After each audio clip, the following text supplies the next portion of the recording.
ሰላም እንደምን አመሻችሁ የእግዚአብሔር ቤተሰቦች፣ እኔ ደህና ነኝ። የእግዚአብሔር ስም የተመሰገነ ይሁን። ዛሬ አንድ ከመጽሐፍ ቅዱስ ታሪክ ውስጥ አንድ ታሪክ በማንሳት እንማማራለን። በዚህ በትንቢተ ዳንኤል ምዕራፍ 12 ቁጥር 1 ጀምሮ ያለውን ሐሳብ አነሳለሁ። በዚያም ዘመን ይላል ስለ ሕዝብ ልጆች ሁሉ የሚቆመው ታላቁ ሚካኤል ይነሳል ይላል። እንግዲህ ይህን ሐሳብ ያነሳውበት ምክንያት ትልቁ ነገር ምን ልላችሁ ነው፣ ሚካኤል ታላቅ እንደሆነ ታላቅነቱን እንድናገር ፈልጌ ነው። በዚህ አንጻር ሚካኤል ሊቀ መላእክት ነው፣ ታላቅ ነው፣ የመላእክት አለቃ ነው ይባላል። ይሄ ከምን የመጣ ነው የሚለውን ሐሳብ እንደኔ ከዚህ በፊት ላልገባቸው ትንሽ ሐሳብ ላጋራ ስለፈለኩኝ ነው።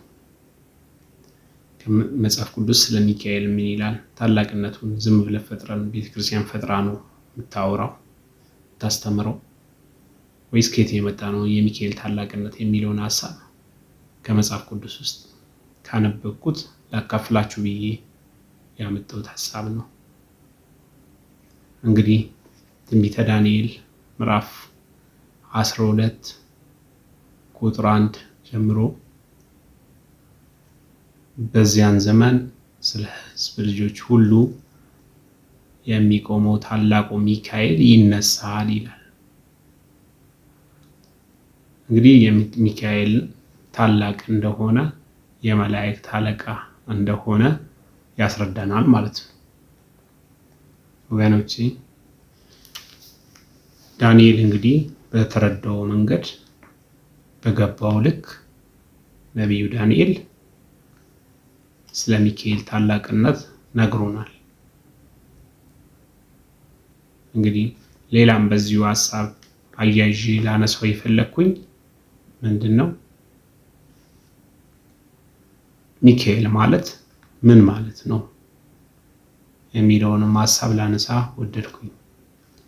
ሚካኤል ማለት እንግዲህ እንደምንረዳው ቤተክርስቲያን እንደምታስተምረው የስሙ ትርጓሜው እንደ እግዚአብሔር ያለ ማን ነው የሚለውን ነው። ትርጓሜው ሚካኤል ስንል እንግዲህ እንደ እግዚአብሔር ያለ ማንም የለም። ትርጓሜ የስሙ ትርጓሜም እንደ እግዚአብሔር ያለ ማን ነው የሚለው ትርጉም ነው ያለው። ቤተክርስቲያናችን የምታስተምረን ይሄንን ነው ማለት ነው። ሌላው ሚካኤል፣ ገብርኤል፣ ራጉኤል፣ ሩፋኤል ይባላል። መላእክት ስም ስናነሳ በመጨረሻው ላይ ኤል የሚል ስም አለባቸው። እያንዳንዱ መላእክት ስም ስናነሳ ኤል የሚል ስም መጨረሻው ላይ አለው። ኤል ማለት እግዚአብሔር ማለት ነው። እያንዳንዳቸው ስንጠራ ዝም ብለን እንዲሁ አይደለም የምንጠራቸው፣ እግዚአብሔርን እንጠራለን ማለት ነው። መላእክትን ስንጠራ እግዚአብሔርን እንጠራለን ማለት ነው። ይሄ ነው የመላእክት ትርጓሜው። በተጨማሪ ኤል የሚለውን እንግዲህ ከምን መጥቶ ነው ኤል ሚካኤል ኤል የሚለውን መጨረሻ ላይ የተጻፈውን ፊደል እንዴትስ ሊሆን ቻለ? ኤል የሚለው ምንድነው የሚለው ወደ መጽሐፍ ቅዱስ ገብተን ስናይ በዚህ በኦሪት ዘፍጥረት ምዕራፍ 16 ቁጥር 11 ላይ የእግዚአብሔር መልአክ አላት፣ እነሆ አንቺ ጸንሰሻል፣ ወንድ ልጅም ትወልጃለሽ፣ ስሙንም እስማኤል ትይዋለሽ አላት። አጋር በጸነሰች ጊዜ መልአክ ተገልጦ አንቺ ጸንሰሻል፣ ወንድ ልጅም ትወልጃለሽ፣ ስሙንም እስማኤል ትይዋለሽ አላት። እስማኤል ትይዋለሽ፣ እግዚአብሔር መቸገርሽን አይቷል። ትርጓሜውም እግዚአብሔር መቸገሬን አይቷል ስትይ እስማኤል ትይዋለሽ። ኤል ማለት የእግዚአብሔር ስም ነው ማለት ነው። ተጨማሪ ሐሳብ ማነሳው በዚህ በአንደኛ ሳሙኤል ላይ ሐና ወንድ ልጅ ወለደች። እግዚአብሔር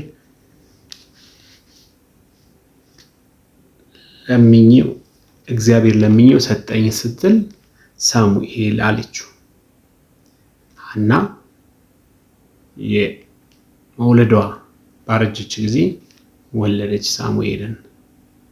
እግዚአብሔር መቸገሬን ሰማኝ፣ እግዚአብሔር ለምኜው አገኘው ስትል ሳሙኤል አለችው። ኤል ማለት የእግዚአብሔር ስም ነው።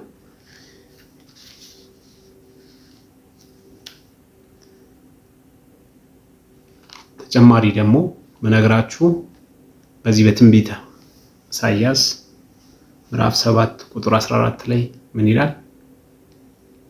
ጌታ ራሱ ምልክት ይሰጣችኋል፣ ድንግል ትጸንሳለች፣ ወንድ ልጅም ትወልዳለች፣ ስሙንም አማኑኤል ትለዋለች ይላል። አማኑኤል ማለት ትርጓሜው እንግዲህ እግዚአብሔር ከኛ ጋር ነው ማለት ነው። እግዚአብሔር ከኛ ጋር ነው ማለት ነው። ይሄ ማለት ደግሞ የምናገኘው የዚህ መጽሐፍ ቅዱስ ታሪክ ማቴዎስ 1:23 ላይ ምን ይላል? አማኑኤል ማለት እግዚአብሔር ከኛ ጋር ነው ማለት ነው። የስሙ ትርጓሜ ያስቀምጥልናል። ይህንን ስንል እንግዲህ የመላእክት ስም ላይ እያንዳንዱ የመላእክት ስም ላይ የእግዚአብሔር ስም አለ ማለት ነው።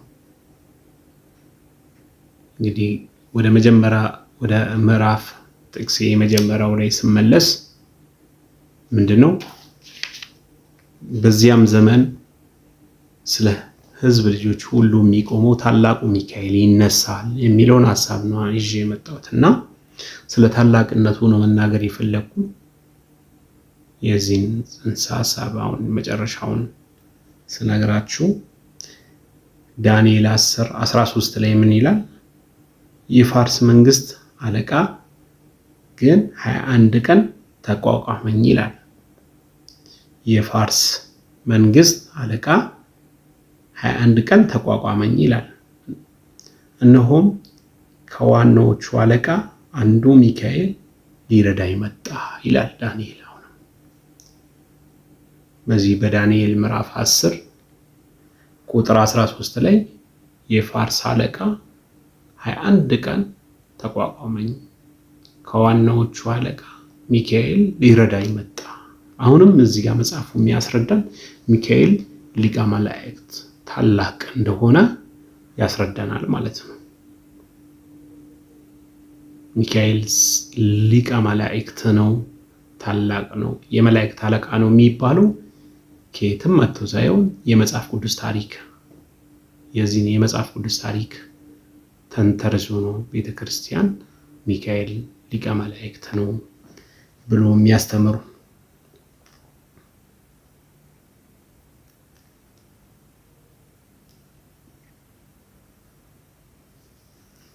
ሌላ የዚህ አሁን ተጨማሪ ምነግራችሁ በዚህ ዳንኤል 10:21 ላይ ምን ይላል? ካለቆቹ ከሚካኤል በቀር የሚያጽናናኝ የለም የሚያጸናኝ የለም ይላል። ይሄም ተጨማሪ ሚካኤል አለቃ እንደሆነ ሊቀ መላእክት እንደሆነ ያስረዳናል ማለት ነው። ሚካኤል ሊቀ መላእክት ነው፣ የታላቅ የመላእክት አለቃ መሆኑን ይነግረናል።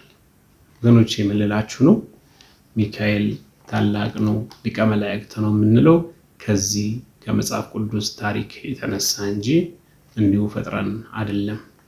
ሌላም አለና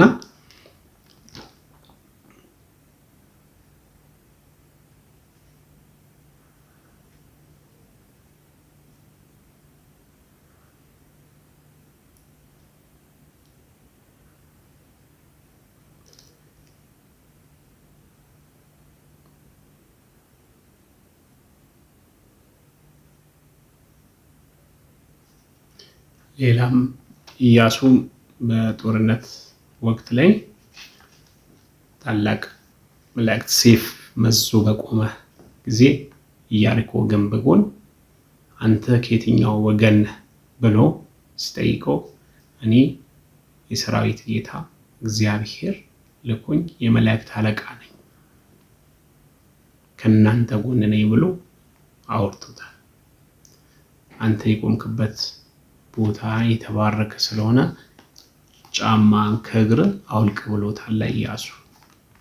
ስለዚህ ይሄን ሁላ ጥቅስ ይዛ ነው ቤተክርስቲያን ሚካኤል ሊቀ መላእክት ነው፣ ታላቅ ነው